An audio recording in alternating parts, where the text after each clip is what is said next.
Nicola Sturgeon lost support from staunch independence backers as a result of her lack of progress in securing a referendum. The Scottish First Minister has pushed hard for a second independence vote since the UK voted to leave the EU in 2016.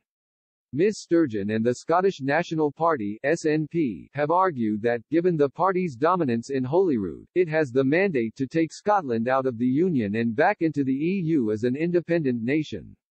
After the 2019 general election, which the SNP won comfortably in Scotland, Ms Sturgeon formally requested powers from Westminster to hold a second independence referendum, but the notion was firmly rejected by the Prime Minister, Boris Johnson.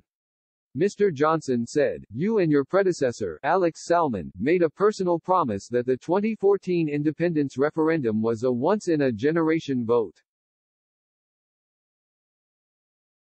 The people of Scotland voted decisively on that promise to keep our United Kingdom together, a result which both the Scottish and UK governments committed to respect in the Edinburgh Agreement."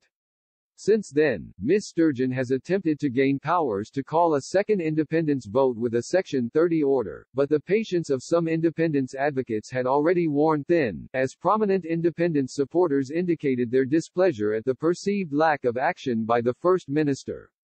After December's election, Ms Sturgeon pleaded for more patience from Scottish nationalists, saying to pretend that there are shortcuts or clever wheezes that can magically overcome the obstacles we face would be to do the independence cause a disservice.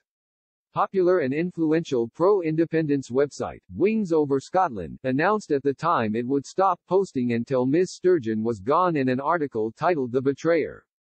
Stuart Campbell, who launched the site in 2011, said, 5 years and 2 months have passed since Sturgeon assumed the office of First Minister on 20 November 2014.